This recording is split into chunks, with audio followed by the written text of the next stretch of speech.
পুরুষ তোমাকে সফল হতেই হবে, তাছাড়া কেউ তোমার ব্যর্থতার গল্প কেউ শুনবে না, কেউ না। তুমি যখন কোনো কিছু করার চিন্তা করছো, ঠিক ওই সময় কেউ একজন ওই জিনিসটা করতেছে, আর তুমি ভাবতে ভাবতেই পুরো দিনটাই কাটাই দিচ্ছ। আচ্ছা, মানুষ সফলতা অর্জন করে 24 ঘন্টার ভিতরেই।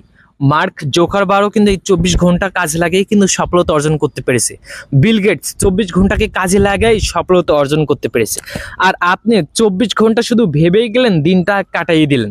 আপনি যখন কোনো জিনিস নিয়ে চিন্তিত করছেন যে আমি এই জিনিসটা শুরু করব, ঠিক ওই সময় কে একজন ওই জিনিসটা করতে শুরু করে দিয়েছে। আমি বলবো, ভাবার আগে ওই কাজটা শুরু করে দেন। কখনো ভাববেন না এই কাজটা আমাকে দ্বারা সম্ভব হবে কি না, বা আমি এখান থেকে এই জিনিসটা অর্জন করতে পারবো কি না, এটা কখনো ভাববেন না। কারণ মহান সৃষ্টিকর্তা আপনার আমার ভিতরে এমন এমন কিছু জিনিস দিয়ে পৃথিবীতে পাঠিয়েছেন যা আপনি আমি পরিকল্পনাও করতে পারবেও না, বা আপনি আমি কখনো বুঝতে পারবো না। কিন্তু এই জিনিসটা মহান সৃষ্টিকর্তা দেওয়া প্রতিভা, বা এই যে জিনিসটা ক্রিয়েটিভিটি, এই জিনিসটা আপনাকে খুঁজে বের করতে হবে। আপনার দক্ষতা, আপনার অভিজ্ঞতা, এগুলো আপনাকে খুঁজে বের করতে হবে যে আপনার দক্ষতা কোথায় আছে, আপনার অভিজ্ঞতা কোথায় আছে, আপনার যোগ্যতা কোথায় আছে। ওই জায়গাটাকে খুঁজে বের করে ওখানে আপনাকে কাজে লাগাতে হবে।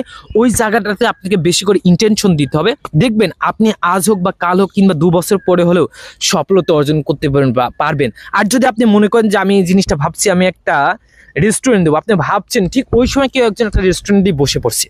সো ভাবার আগে শুরু করবেন। আমাদের স্যার একটা কথা বলতো, যাহা করিবে ভাবিয়া করিবে, আবার যাহা করবে তাহাও ভাবিয়া করে। মানে আপনি যেই কাজটা করতে যাবেন আগে একটু ভাববেন, আবার কাজটা শেষ হলেও ভাববেন যে এই কাজটা আমার কাছে সঠিক হলো কিনা, বা আমার কাছে ভালো হলো কিনা, বা অন্যজন দেখে প্রেজেন্টেশনটা কেমন দিবে, তারা আমাকে একটা রেজাল্ট কেমন দিবে, এটা ভাববেন। কারণ এই পৃথিবীতে মানুষ ফার্স্ট, এই পৃথিবী পুরোটাই ফার্স্ট। আর এই ফার্স্টের এই পৃথিবীতে বর্তমান যুগে আপনি যদি পিছিয়ে পড়ে যান এই পৃথিবী থেকে, এই সময় থেকে, বা আপনি সকল কিছু থেকে পিছিয়ে পড়ে যান, আপনি একটাবার লক্ষ্য করে দেখবেন নদীর স্রোত কখনো কিন্তু আর সামনের দিকে ছাড়া কখনো আর ডানে বানে কখনো কিন্তু তারা লক্ষ্য নিয়ে না। তাদের লক্ষ্য থাকে এই স্রোতটা শুধু সোজায় চলে যাবে যতদূর তার গন্তব্য।